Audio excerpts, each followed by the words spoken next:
Hey, I'm back. This is Chandler for Melda Production, and today I want to talk about the LFOs and Melda plugins. This one's probably not going to be the most exciting video, but hopefully it'll be a useful video. I want to show you how the LFOs work and the different things you can do with them.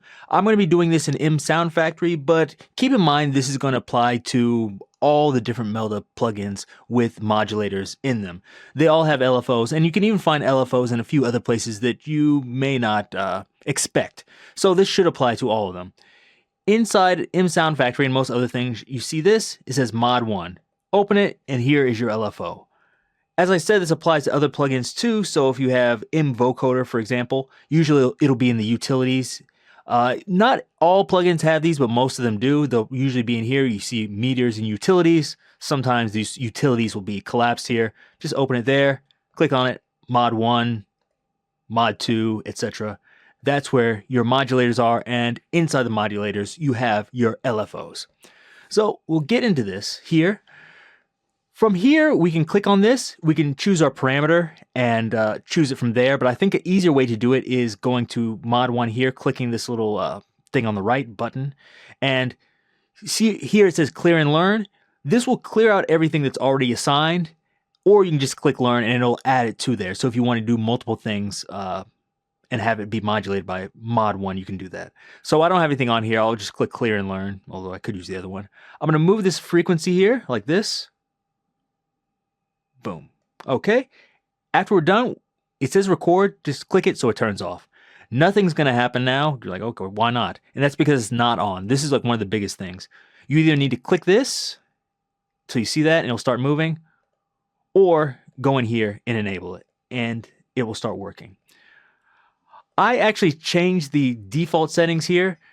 By default, I think your plugins will have this where it says Intelligent Sleep on Silence, and that will just save you some CPU. So when nothing's happening and there's no audio going through it, it won't just start playing. If you want to turn that off, just click it and turn it off. If you want to have it on, leave it on. But I just did it here just because it's easier for you to see what's happening. If I have this on like this and I click it, like, hey, why is it not working? Thing's not moving. And that's because you need to press a button to get it moving. And after I stop pushing a button, it's going to stop. So just for simplicity's sake, I'm going to turn it off. But I think that is a good CPU saving feature. I don't want to take too much time. Let's get into it. So click in here. The first one here, we have an LFO. Here we have the shape. What you're going to do here is just change it from sine. We have a triangle, we have a square, we have a saw, and you can even move this shape around. So we can blend between some of them like this, and there's a few other shapes in there as well. That's great. That might be what you want. If you prefer to, I guess, change things with harmonics, I think usually for LFO, the harmonics aren't that good, but you can actually do something like this. Actually, I'll move it here. And I can go and add harmonics to get a different sound like this.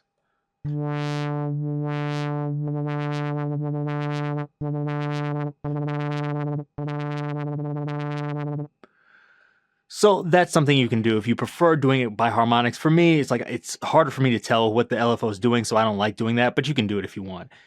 If you think I have some other shape I want to use, you can go in the Advanced tab here, and you can actually load a custom sample in there. I'll talk more about the advanced settings here later, but that's what you can do there. So we have all of that. Next part is the custom one. I think this is probably the biggest one here. So as you see here, we have our custom here. We can click edit, and we can change it from this kind of triangle here to whatever we want. Double click on here, and it'll add points, and then you can just click and drag the points along. These little white dots here, you can bend them like a curve. And there's actually a lot more we can do here. So if you right click on this, you have a whole menu up here. And with this, you can change this in a variety of different ways. I'll kind of move it out of the way so you can see it. So as it is now, it's snapped to a grid, so it'll move in discrete steps on the X and Y, but you can turn that off if you want to move it continuously. Right now I have it in insert points mode, but you don't have to do that. I have it in normal mode. We can do some other interesting things here, like distribute points, which should give us equal space between them. like that. Moves it. Randomize. This is just changing the shapes around. Mirror X and Y. This will flip things around. Y. Export CVS and import CVS. So you can take these points and export them as a CVS file if you want to use it again, or import it if you have some other CVS file already. Expression evaluator, this just allows you to use math to create sine waves or whatever you want. And you can also analyze audio. What this will do is it'll convert the audio level into an LFO, which sometimes is cool. I think I showed this in another video along with the expression evaluator. So check those out if you haven't. And of course, you can just clear the points. There you go. Got rid of everything. And here, that was all in normal mode. You can go into drawing mode here, and I can freely draw like this. Now, of course, you can't draw anything because you can't have a discontinuity at the end. It has to maybe start, and well, it doesn't have to, but it should start and end in 0 if you don't want to click. So as you move this, you can kind of double click, or you can click and drag and move it up and down like this. That's another way you do it. And this is actually a new one that maybe you don't have yet. This is in the beta. So if you have the beta, you can check this out. This is the bells mode. What this does is you see it changes all these to bells, kind of like what you would see in an equalizer. And since they're snapped to the grids, it moved around. Normally, I think this probably isn't that useful for normal LFO usage, but you never know. Like, let me see. I'll play this with the filter. It's probably going to sound crazy. Yeah, so like I said, it's not useful for that, but for other things, it is. So those are the different modes. I'll go in here, just quickly go over these. The different curvature. This shows how these different things will move. I'll clear the points just so I can get a slightly better representation for you. So if I change it to mode 1, if I move it here, you see as I move it up and down, it's just moving a little bit. If I move it all the way to mode 3, now when I move it, you're seeing like a really big change in the curvature. And the same for the other ones. You have curves like this. You can change. You have smoother curves if you want. And you also have other things in here like stair steps like this. This one is a little bit different in that as you pull this up and down, it'll increase or decrease the steps. So if you move it up, it will decrease the amount of steps. Move it down, it'll increase. For this, I think it's not that useful, but actually an rhythmizer, it's very useful. And you can do the same thing with pulses here. So instead of the stairs, it will increase or decrease the number of pulses. You can also do the same thing with saw waves or triangles or sines. So that's basically how that works. It should do the smoothing for you here, but you can mess with this to change some of the smoothings if you think that's a bit better. The integral curves, I think, is usually not that useful. Just make sure there's not discontinuities. So I would recommend leaving that on. And also here, they have a step sequencer. So if I click this, now I can increase or decrease the steps inside here. But we have another one of those. Actually, let me clear the points here. I'll try to add a few points and try to demonstrate that step sequencer if I can. There. There. So you can see you can add them like that. That's one way to do it. I recommend not doing it that way, but you can. If you come up with something you really like, you can go here and you can actually save it. So I think did I make some of these? Maybe I did. So like a crazy one like this. That's kind of interesting. Or this. I forgot maybe I made those. Maybe I didn't. Maybe somebody else made them. But you can create those types of things if you want in the custom. Now, I showed you how to use the step sequencer in there. It's a lot easier to do it just using the step sequencer here where it says step, turn this to 100%, and then just go in here. And it allows you to choose the number of steps. Like that. I can move all the way up to 32. Like that if I want. And you can also change the type of steps here. So I can change it to this. Or this. And you even have some here where you could mix these where you get... I guess eighth notes. Well, in this case, it probably wouldn't be eighth notes, but you have threes with like triplets. That's probably too much, probably a little bit too fast there, etc. And you have lots of different types of shapes you can do here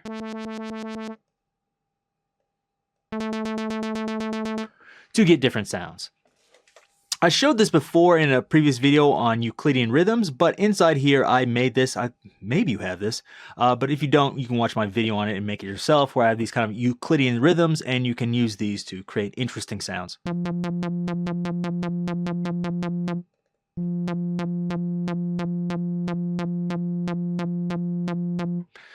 There you go. And that's how you use the step sequencer. So you can come up with your own things there. This is base at 0, so maybe the bottom will be 0 on your LFO, so it'll be this value here.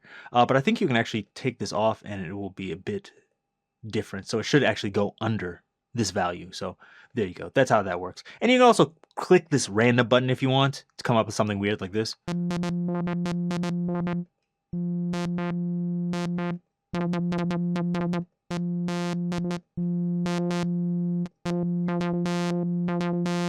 Sometimes you can get some inspiration doing things like that. Okay. Next thing I should mention here is this smooth. All this will do is just kind of smooth out some of the edges on here by turning it up. And it works with lots of the different modes. So I have it on the step sequencer mode, but it also works on the custom mode. That's actually pretty smooth already. But I could do it here in this. So smooth anything out. Great. If we look in the advanced here, I talked about this before. This will normalize the shapes, will enable crossfading, etc. I think all these, for the most part, are pretty self-explanatory. The invert is very, very useful if you're wondering, like, how do I get this to go from the top to the bottom? Instead of that, I want it to go from the bottom to the top. Just click invert. I oftentimes use this if you need an LFO to move a filter up or down. This is really useful. Saves you lots of time. As I said before, you can import your own custom sample in here. You can use this to move the phase, but a little trick you may not know. If you just click and drag this, you can drag the phase like that yourself. And if you're like, I moved it, I didn't want it there, just double click it, it moves back right to 0. Easy. You can also skew the signal like this. If you want full skew like this. I'm not sure if these are good to be modulated. I actually haven't tried modulating these. It might sound a bit weird. It might pop if you do that. I haven't tried it personally. Have it, etc. You can also add harmonics here, like this. So you can mess with this for a different sound. I think most of the time for LFO, I wouldn't use this, but it's there if you need it. There's also some other transformations here. These are also things I don't use that often, but you can use them. So if I pull this down, you see it's actually changing the shape of this, if you like that. And I can do the same thing with the amplitude here.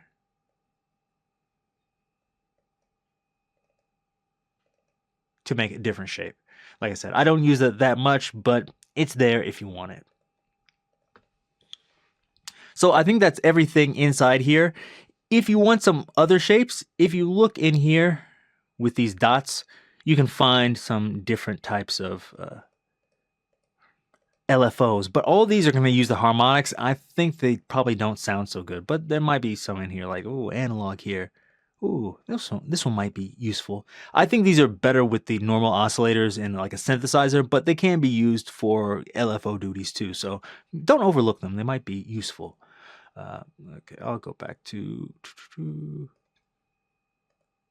turn the custom sample. Actually, need to go back here. Just go to default. Okay, there we go. Now here at the bottom we have the rate. Easy enough to understand. Okay, so you probably don't need too much info about that. Click here if you want to sync it.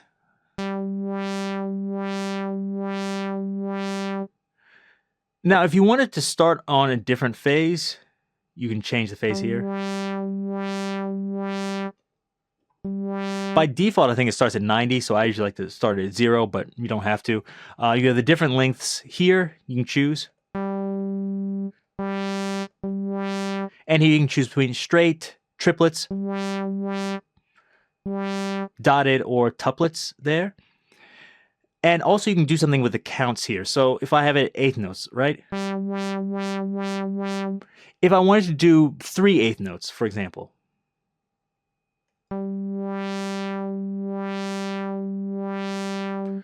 So that just takes this value and multiplies it by 3. And I could do that with something else too, like 16th notes. And you can do it by almost, well, up to 64. There's a lot there. So that gives you an idea what you can do. Now, you might be wondering, what is this set frequency? So if I look here, this is set at 1 hertz.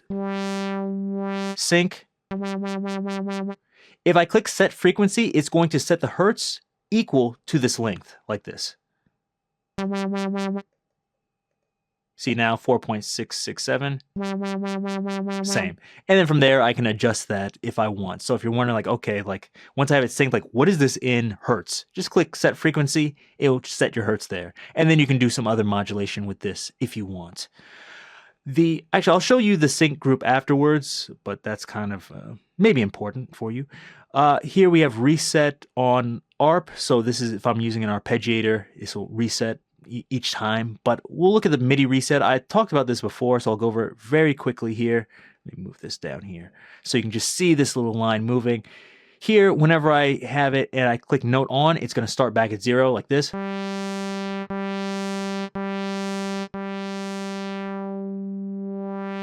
Okay. Now if I turn this off, same thing with note off. You see it moves back every time the note's off. Single shot means I'm going to hit it and it's going to move there once and then it's going to stop like this.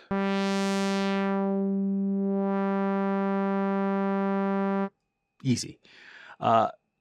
Note on only first. I forgot this one. This is the multiple notes. So if I turn this on and I hit multiple notes, it's going to keep going, but it's only going to restart for the first note like this.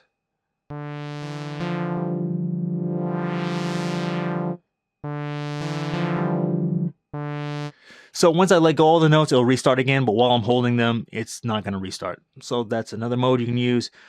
Note off only last. I believe this should be the opposite, where it's going to restart only once I let go of all the notes.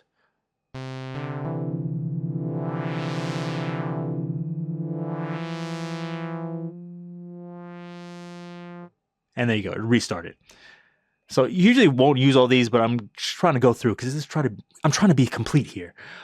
Single note, single shot reset. Ooh, I forgot what this one does. I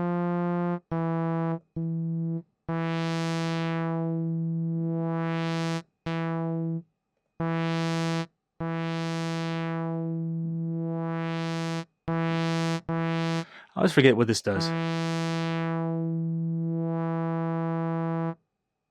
Yeah, so that one maybe I have to experiment more. I'm sorry, even I forgot what this one did. So if you really want to know, leave me a question down in the comment and I'll try to remember and write the comment down there. Moving on here, we have the minimum velocity here. This one is going to do the exact same thing. Let's say if I have it on note on, it restarts. If I move this all the way up, if I hit it really hard, it's going to restart like this.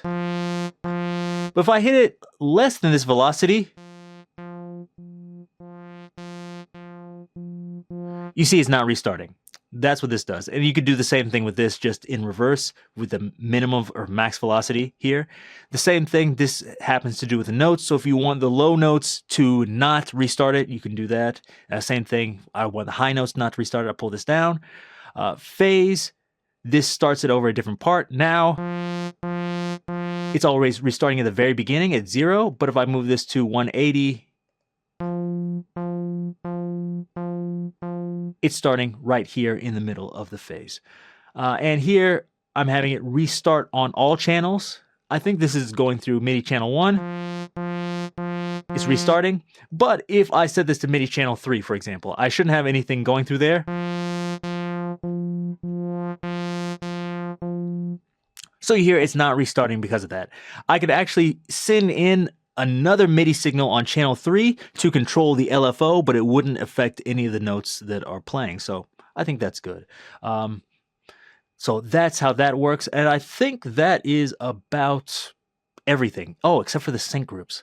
So what this does, it will sync multiple LFOs together. Ooh, move this out of the way. So you see here we have 8 modulators. If I had, let's say,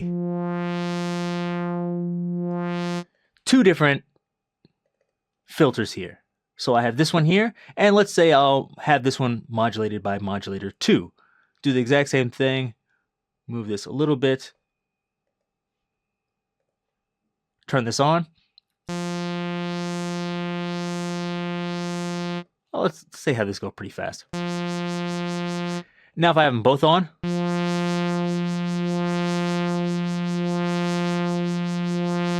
moving completely differently. But let's say I go here and I set this to sync group 1 and moving differently. But if I set this to sync group 1 now,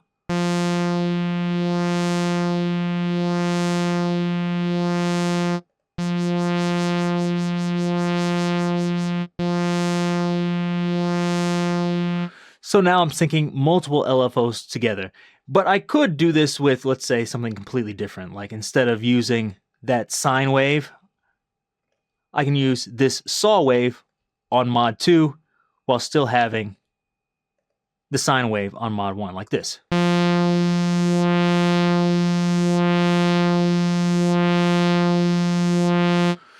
So the frequency, the rate is going at the same speed, but there's different LFOs shapes going there. So that's what the sync group does. And there's multiple of them. So I could, on sync group 1, I could have all 8 sync to sync group 1, or I could have 1, 2, and 4 on sync group 1, and 3, 6, and 7 on sync group 2, for example, if I wanted to. So that's how that works.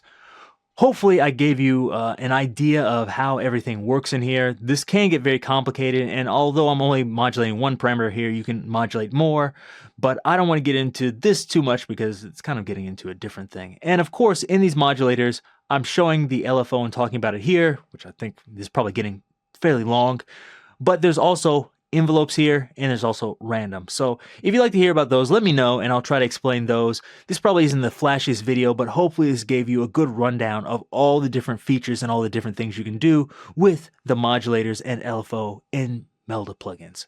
If you like this, give me a thumbs up, leave me any questions or comments down below, and be sure to check out all the other plugins at meldaproduction.com. Till next time, see you.